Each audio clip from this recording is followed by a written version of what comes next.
Herkese selam. Lütfen kanalımıza abone olmayı ve bildirim zilini açmayı unutmayın. Dizinin son bölümünde yaşananları ve yeni bölümde yaşanacakları anlatacağız. Dizinin özet bölümünü seyretmek istemeyenler videoyu ileri sarabilirler. Melih dernek gecesi yapılacağını Ertuğrul'a haber vermek için onun yanına gitti. Melih dernek gecesi için tüm yakın dostlarının yanına giderek onları davet ediyordur. Cihan gittikten sonra Cemil Ertuğrul'un evine gitti. Cemil Hançer'in bir derneğin başkanı olduğunu öğrendi ve ufak bir gurur yaşadı. Ertuğrul Cemil'i derneğin bağış gecesine gitmesi için ikna etmeye başladı. Cemil Ertuğrul'a Hançer ile hiçbir şekilde görüşmek istemediğini söyledi. Ertuğrul Cemil'e geçmişte yaşanan bir olayı anlattıktan sonra Cemil'in merhamet duygusu harekete geçti ve gözyaşlarına boğuldu. Dakikalar sonra Cemil evine gitti ve Derya ile konuşmaya başladı. Cemil Derya'ya Hançer'in bir dernek başkanı olduğunu söyledi. Cemil Derya'ya Hançer eski kocasından kalan paraları yeni kocasıyla birlikte yiyorlar dedi. Derya zenginlerin katıldığı dernek gecesine katılmak istiyordur ve bunun için Cemil'i ikna etti. Öte yandan Cihan'ın ofisine Ertuğrul ziyarete geldi. Cihan ve Hançer Ertuğrul'u görünce sevindiler. Ertuğrul Cihan'a "Bugün buraya Hançer için geldim" dedi. Cihan Ertuğrul'un Hançer'i ziyaret etmesini kıskandı. Ertuğrul Hançer'in masasına oturdu ve onunla sohbet etmeye başladı. Ertuğrul Hançer'e "Dernek başkanı olmuşsun, tebrik ederim seni" dedi. Ertuğrul Hançer'e dernek başkanı olduğunu Cemil'e söyledim dedi.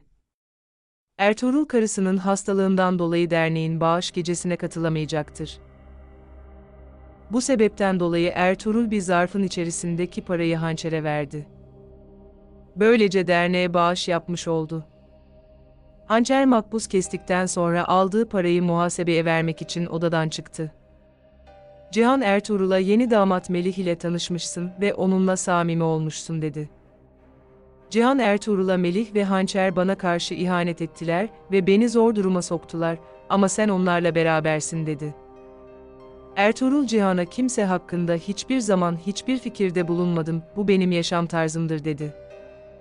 Ertuğrul Cihan'a "Sen zaten Hançer'in karşısına masanı kurarak ona karşı cephe aldığını açıkça gösteriyorsun" dedi. Ertuğrul Cihan'a "Ben Hançer'in yanındayım, buradan sana bakınca pek de iyi niyetli olduğun görünmüyor" dedi. Cihan Ertuğrul'dan böyle sert karşılık beklemiyordu.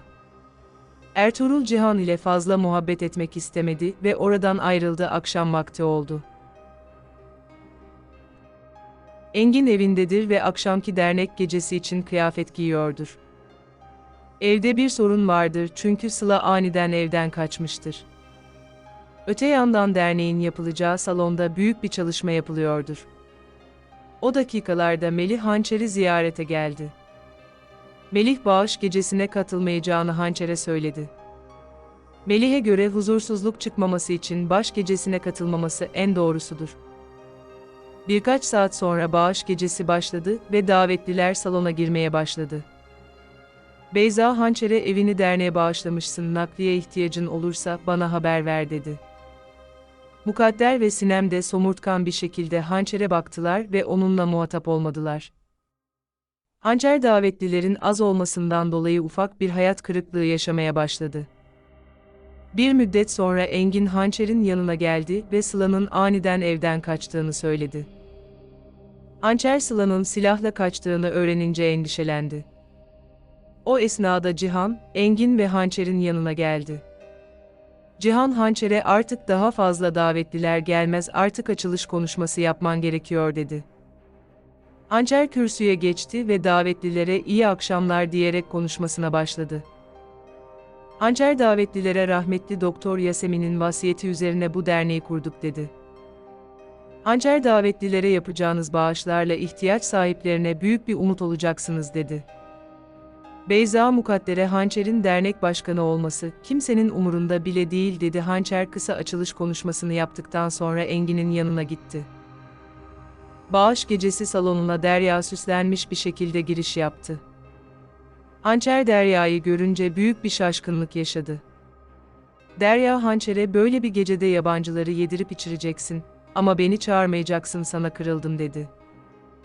Derya bağış gecesinin önemini bilmeyecek kadar açgöz kişiliğe sahip birisidir. Derya Mukadder'in bulunduğu masaya gitti ve Mukadder ile sohbet etmeye başladı. Derya havalı bir şekilde Mukadder'e bayan kuaförü dükkanı açtığını söyledi. Mukadder içinden konuşarak Derya bir dükkan açacak kadar parayı nereden bulmuş olabilir ki dedi. Dakikalar geçti, Cihan Hançer'in yanına gitti.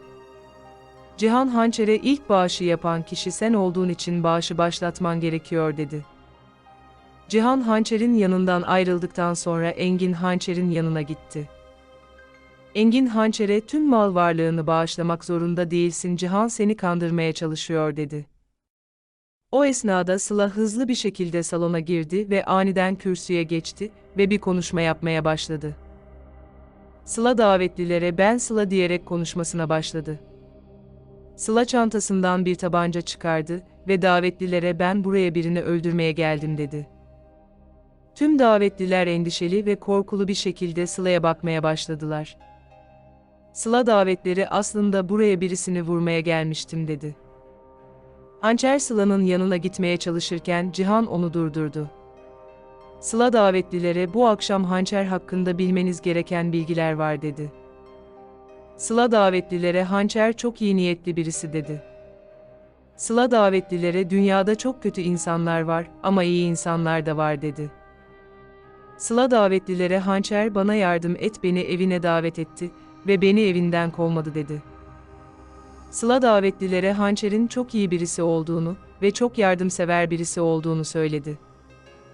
Sıla konuşmasının sonunda Hançer'e destek olun, o iyi işler başaracak dedi. Tüm davetliler Sıla'nın konuşmasını alkışladılar.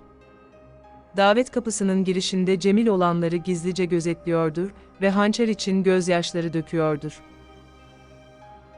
Cemil kendi kendine konuşarak benim kız kardeşim öylesine iyi niyetlidir işte dedi. Sıla cebindeki az miktardaki parayı çıkarttı ve bağışı başlatıyorum dedi. Sıla açıkça davetlilere Hançer'in dernek başkanı olabilecek en iyi kişinin olduğunu söyledi. Sıla Hançer'in yanına gitti ve ikili birbirlerine gözyaşı dökerek sarıldılar. Davet salonundaki önemli kişiler Hançer'i tebrik etmeye başladılar. Beyza ve Mukadder kıskançlık krizine girmeye başladılar. Beyza Mukadder'e Hançer yine şanslı oldu ve tabiri caizse 4 ayağının üzerine düştü dedi. Mukadder Beyza'ya Hançer bu zamana kadar neyi istediyse elde etti dedi. Sinem Mukadder'e haklısın, Hançer her istediğini aldı dedi. Mukadder Sinem'e Hançer derneği ele geçirdi, bundan sonraki hedefe şirketi ele geçirmek olacaktır dedi. O esnada Derya bir anda 300.000 lira bağış yaptığını bağırarak söyledi. Herkes şaşırdı ve Derya'ya baktı. Derya adeta şov yaparak Hançer'e sarıldı ve davetlileri şaşırttı. Beyza Mukadder'e Derya'nın açlıktan nefesi kokuyordu, bu kadar parayı nereden buldu ki dedi. Nusret Beyza'ya sakın bir olay çıkartma çünkü onlar bir plan içerisindedirler dedi. Mukadder yalnız kalan Derya'nın yanına gitti ve onunla konuşmaya başladı. Mukadder Derya'ya gerçekten yüksek miktarda bir bağış yaptın, epey şaşırttın beni dedi. Derya Mukadder'e eskisi gibi artık fakir değilim dedi. Derya bağışı alan yetkilinin yanına gitti. Derya yetkili kadına yanında nakit para yok, size daha sonra versem olur mu dedi. Yetkili kadın Derya'ya siz yabancı değilsiniz, daha sonra dernek ile iletişime geçip bağışımızı yapabilirsiniz dedi.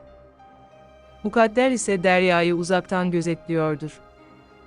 Hançer Derya'ya neden böyle bir şey yaptın, halbuki senin paran yoktu dedi. Derya Hançer'e bağışı benim yerime sen yaparsın, ben de sana azar azar öderim dedi. Hançer Derya'ya buna gerek yok, ben hallederim dedi. Derya Hançer'i gerçekten çok güzel bir organizasyon hazırlamışsın dedi.